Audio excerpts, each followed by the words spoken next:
in this part of the ocean. During World War II, sailors noticed this mysterious shadow on their sonar.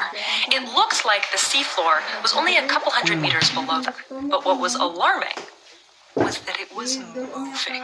Every night, this giant shadow would rise several hundred meters, inching closer to the ships, but every day it would drop away again. We later learned this wasn't the sea.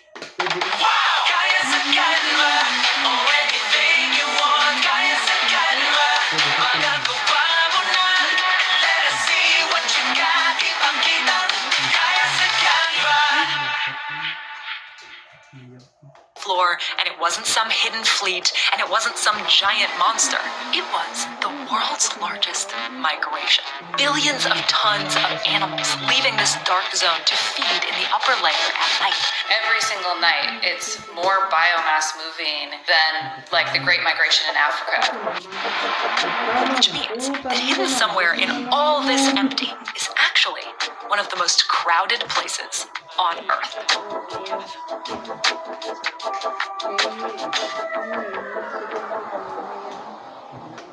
Today we know that this giant shift happens all over the world. It's so big, it actually churns the water, and it's really important for the health of our planet. At the surface, phytoplankton pull carbon dioxide out of the air, and every night billions of animals come up from the deep to eat those phytoplankton, bringing all that carbon waste deep into the sea, which speeds up how quickly it's removed from our atmosphere. Today, we still use sound waves to study this zone. Different frequencies hint that there might be billions of tons of elusive animals down here. But sound alone can't tell us exactly what kinds of animals. And there's lots of unknown questions about who's moving? Are they moving every night? Is it different species? Some come up earlier, some come up later. Why do they do that? We have specialized nets, but many of their soft bodies break apart, and lots of them just avoid it entirely. So we try to see them, but the trouble is that lights and motors can scare away animals adapted for dark, silent isolation. We did find a giant monster down here, but it took so much work.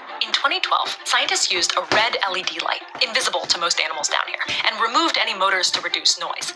And then they attached a special lure that flashed blue. Ang new and improved Coffee Co Blanca with New Zealand milk and premium coffee beans. Creamy as sarap na! Para ready for the day. Creamy as sarap, feel na ng good vibes. Creamy as sarap ng good vibes para ready for the day sa Coffee Co Blanca. Mimic a certain jellyfish. They dropped it 700 meters deep, and then a giant squid appeared, filmed for the first time in its natural habitat. But that's not a colossal squid. Giant squid and colossal squid are different. And this took a lot of engineering, 20 years of data on the whales that eat these giant squids, over 100 dives, and hundreds of hours just waiting to get these few minutes of footage. That's a huge amount of time, money, and resources for just a few minutes. But we want to go deeper.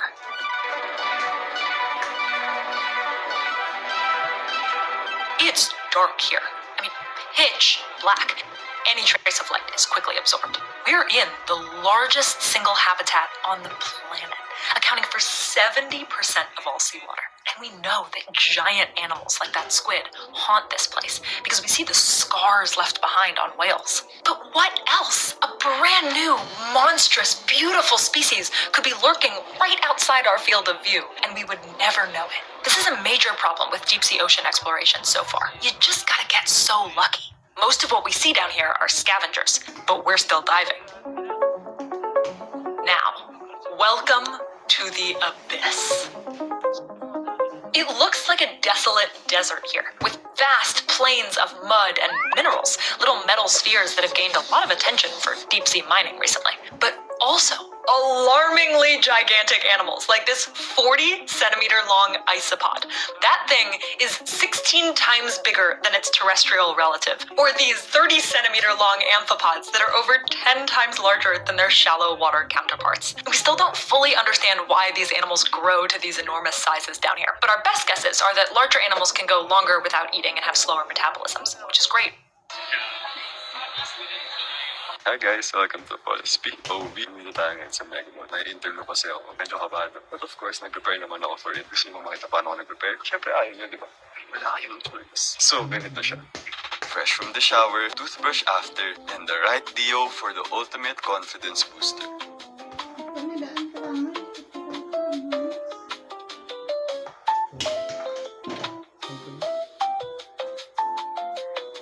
Today's practice interview was surprisingly exciting. Kahit na halatang kabado ako buong araw, wala akong na-feel na sweat or nakitang stains. Marami akong lalaga. Bad smell, unprepared, tsaka sweaty. Totoo yan? Ito ate? Totoo? So confident ko na.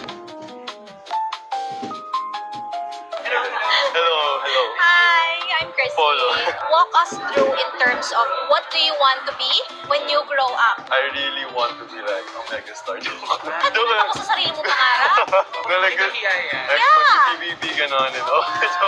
Thank you. Okay, thank you. They helped me a lot with staying consistent and staying afloat lang in content. And of course, sinabi din nila na wag daw ako maging yellow flag. Kasi dami-dami ng red flags sa mundo. Tapos tatagdagan pa ng yellow flag. From preparation to pressure moments, Nivea Men Black and White kept me focused by protecting my clothes from white marks and yellow stains. Catch the next one at 1 Ayala this August 18. Guys, remember, don't be a yellow flag. Ayun lang, kita kids. For a food-scarce environment, one of these giant isopods went 5 years without eating in captivity. Another is they evolved in isolation, which lets them grow to massive sizes without getting eaten.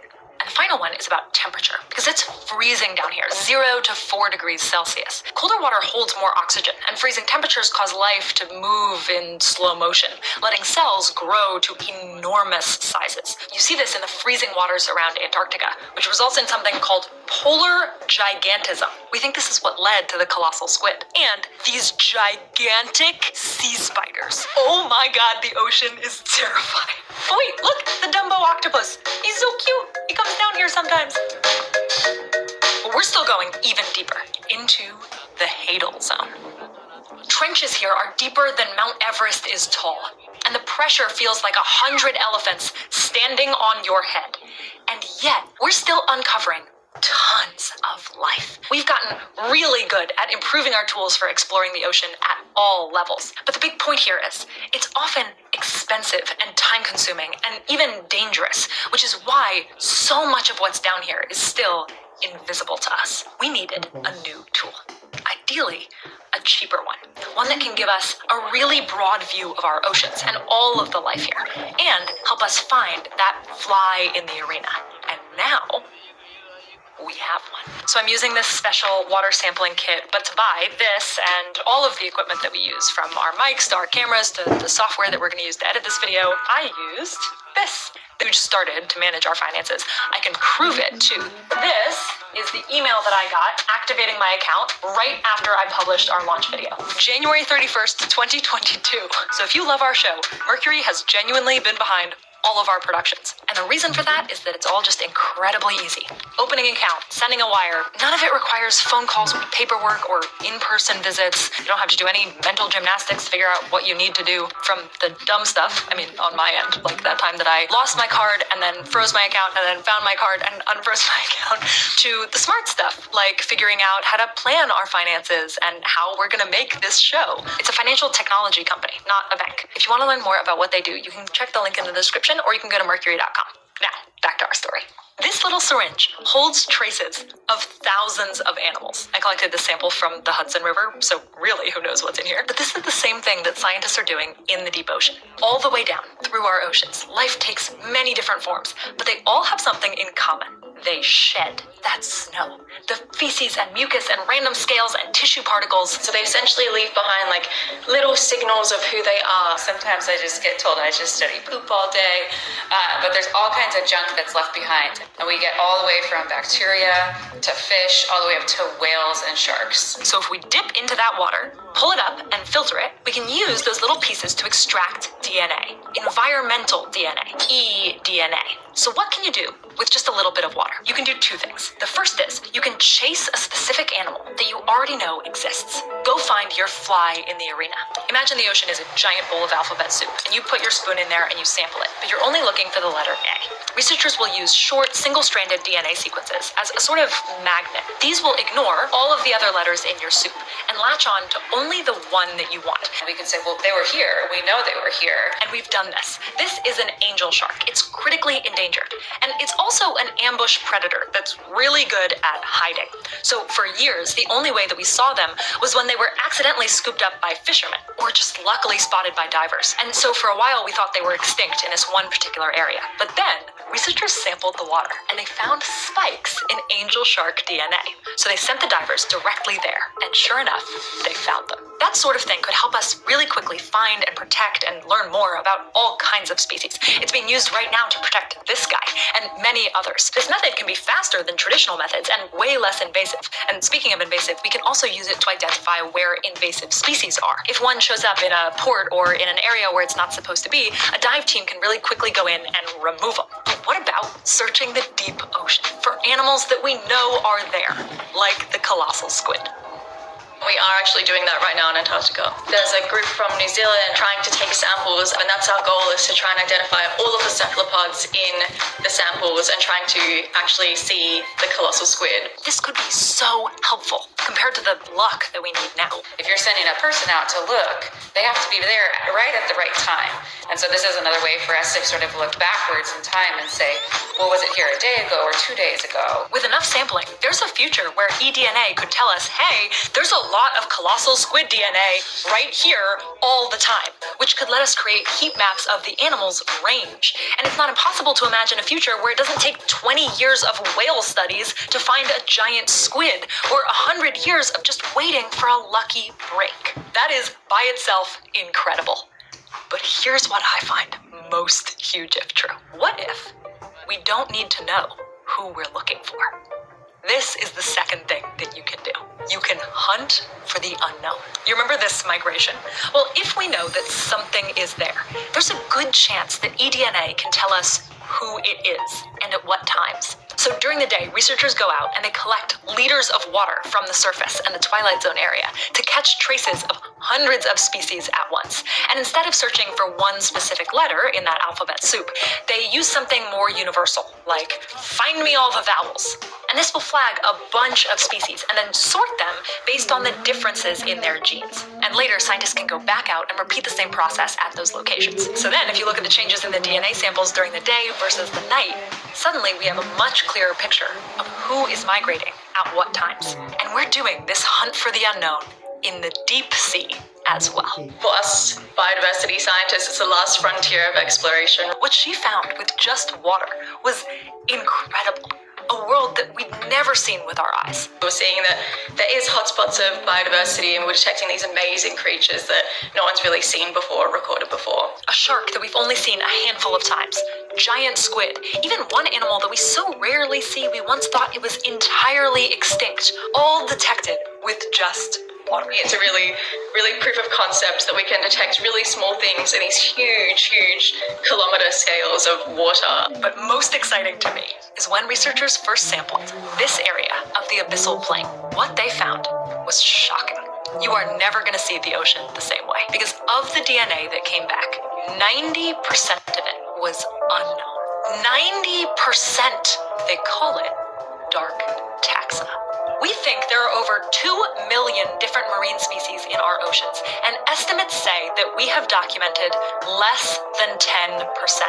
When we sample water and sequence DNA, we still have to compare that to the databases to find out what it is. But since we don't have the genome for nearly 90% of life in our oceans, a lot of it comes back unknown, especially in the deep. These might be species that we know about but never genomed. Or it could be something entirely new. Researchers are starting to use machine learning and AI to help fill in those gaps. And the hope is that this could take dark taxa and group it into similar groups. So you could start to say, this unknown animal kind of looks like this one that we do know. We're trying to see what is like the other. This looks like squid. Is it squid? But to do that, you need data. So that's the true new frontier of ocean discovery. Right now, we're in a big race to sequence our oceans. And the cool thing is we can preserve these eDNA samples and run them again years later with new information. For now, it's a bit of a black box. And that's okay, because unlike our ROVs where we can only guess that something is lurking behind us, eDNA is telling us, hey, something is here. We just might not know what yet. That's not to say that this is easy. No, this is hard. For one thing, some animals shed more than others. DNA degrades really quickly in shallow waters. In the deep, it stays longer, but it's harder to collect. It's complicated. But the need to go deeper, to learn more, is more urgent than ever. Our planet's biggest ecosystem is changing changing faster than we can understand it. But fortunately, so is our technology to learn more. Because eDNA doesn't just give us a glimpse at what might be hiding, it also gives us a baseline for the health of our oceans. It's sort of like a totally different type of medical test for the environment that we can start to look at. And we can show it to the world and show them that these are really exciting habitats that are worth us caring about. And what's really cool is that anybody can be involved. They ask for samples from all over the world. I'm going to send off my sample and see what we find. As